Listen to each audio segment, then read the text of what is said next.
So is Horizon Forbidden West Burning Shores DLC a worthy continuation of Forbidden West?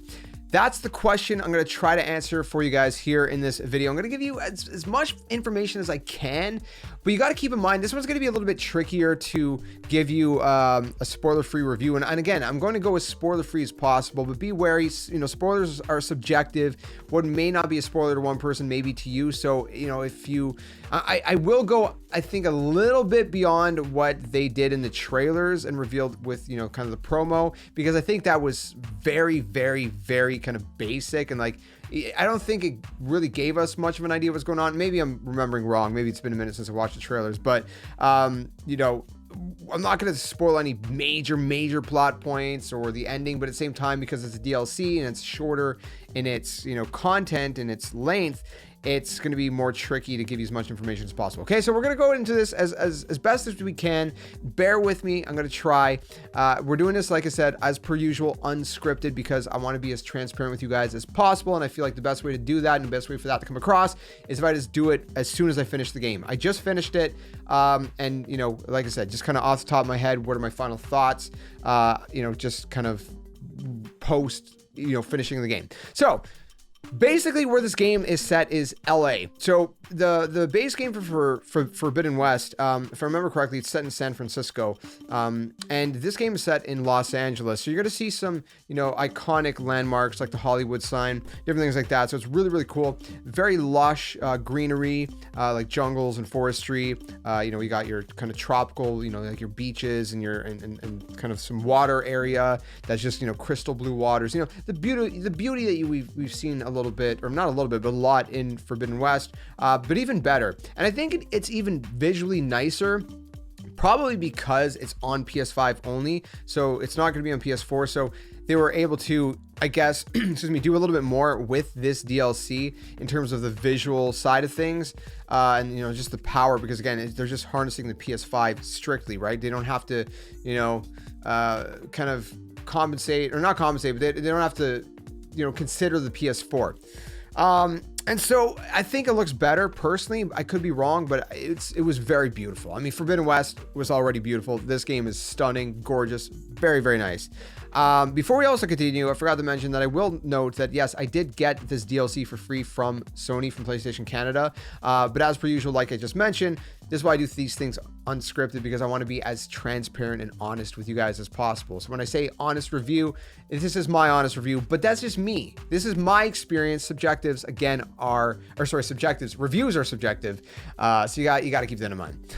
So going through Forbidden West, basically the way it starts is you find out so I'm going to be spoiling a little bit of the ending of Forbidden West. Let's kind of start there, because you need to finish Forbidden West to even go into this DLC, and it picks up right at the end. Like, it picks up based on what you know from the ending of Forbidden West. So if you haven't beaten the main game, I would do that first anyway, since you have to do it to access the DLC, then come back and watch this, and then we can move on, and, you know, you can decide from there whether you want to buy the DLC or not.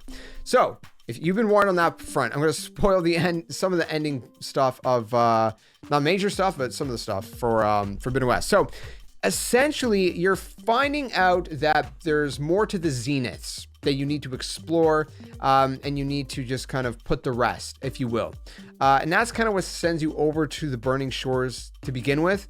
And so there's that side of things, and there's also the fact that you're looking for more answers and more information regarding Nemesis, right? Which, if you know, Nemesis is this big looming threat that you know, was kind of spoken about at the very end of Forbidden West, which has to do with the end of the world, basically. And so you're looking for more answers regarding that as well. And like I said, there's more to the zeniths, right? There was like, what, 12 zeniths in Forbidden West, and they all died, and you thought that was that with the zeniths, but there's a little bit more that needs to be dealt with. Let's put it that way. And so when you arrive at the Burning Shores, you encounter a brand new character, which you've seen in the trailers. I can't remember how to say her name, so I'm not even going to try, because I'm going to probably butcher it, and I suck at names. But anyways, this new character you meet, and then you start finding some tidbits about this character and about a civilization that they're part of, and also some problems with some enemies, right? And again, this all kind of ends up, tying into the idea that you're going to investigate anyways. And so you essentially have a companion alongside your, kind of throughout this journey to go through this story with. Again, I'm trying to be super, super vague. I'm sorry, guys. I'm trying really hard. So the new characters that you're going to encounter and said enemies and the plot line with, the little extra bit of Zenith stuff going on and all that. It's very intriguing. It's not like massive or mind-blowing. Again, keep in mind this is a DLC. I don't actually think you would need to play this DLC to understand what's going on in the next game. I think you could literally just go from what you know to end of Forbidden West and then pick up, at the beginning of the next game, because it adds a lot of interesting lore and story, but not anything that's so crucial that you're going to feel like, if you skip out on it, you're going to be like, oh, what's going on in the beginning of the next game? There might be some references possibly. And I still think it's worth playing because it is some interesting lore, especially if you love the world of, Horizon. But again, I don't think it's crucial. That said, as you're going through all of this, there are going to be some new weaponry and different things like that.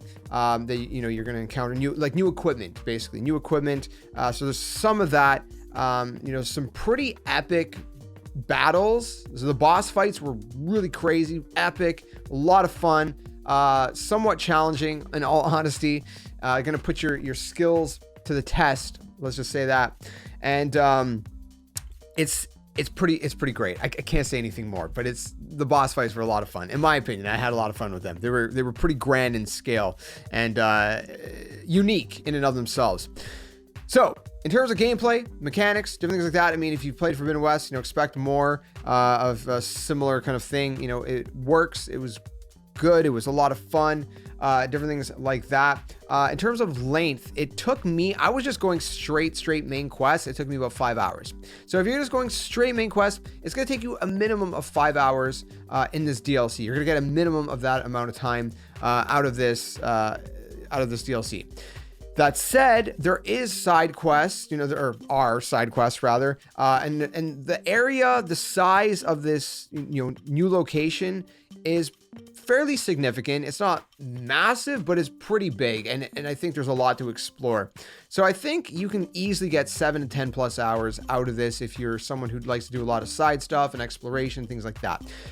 If you were satisfied with Horizon Zero Dawn Frozen Wilds DLC, I'm pretty sure you're going to be satisfied with this because this is bigger.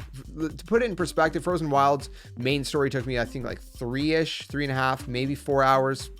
This one took me, like I said, just five-ish hours roughly.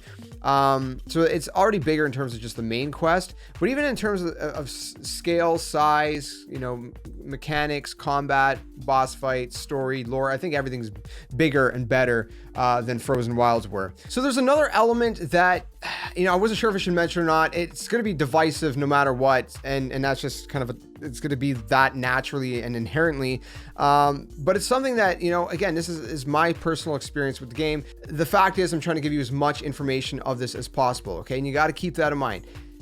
There is the other character that you kind of go on this journey with is another female character. And, if you heard the rumors, yes, there are some undertones between her and Aloy of like something beyond just, buddies or whatever. And it felt very awkward. It felt very forced, and it just didn't sit right. It just didn't feel right at all. And at the very end of it, there is some kind of, multiple choice stuff. Let's just leave it at that. And you can kind of figure it out from there. Again, the undertones were there and they were kind of built more and more and more. And it just, like I said, it felt like it was something that it felt like they were trying really hard to push this, right? Like, and that's kind of how it felt. That's how it was received from my side of things. And it felt, like I said, awkward and uncomfortable in that side of things.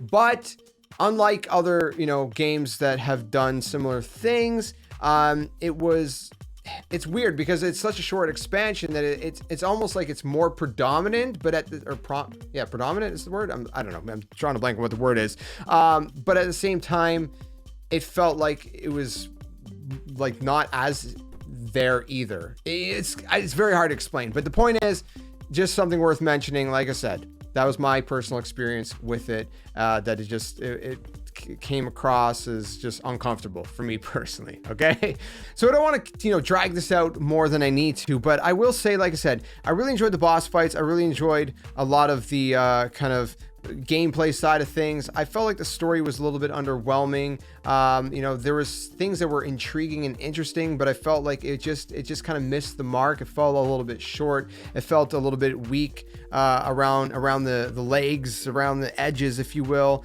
And all of that just kind of brought the score down a little bit for me. As much as I love the visuals and I love the world of Horizon, I love exploring the lore of it, the gameplay, it's just, again, it felt like something was just missing and lacking to some extent. So all that to say, like I said, pretty solid experience overall. I think it's probably worth picking up and worth playing if you want some more Horizon story. There's some negative elements in here to consider. Again, this is my experience with it.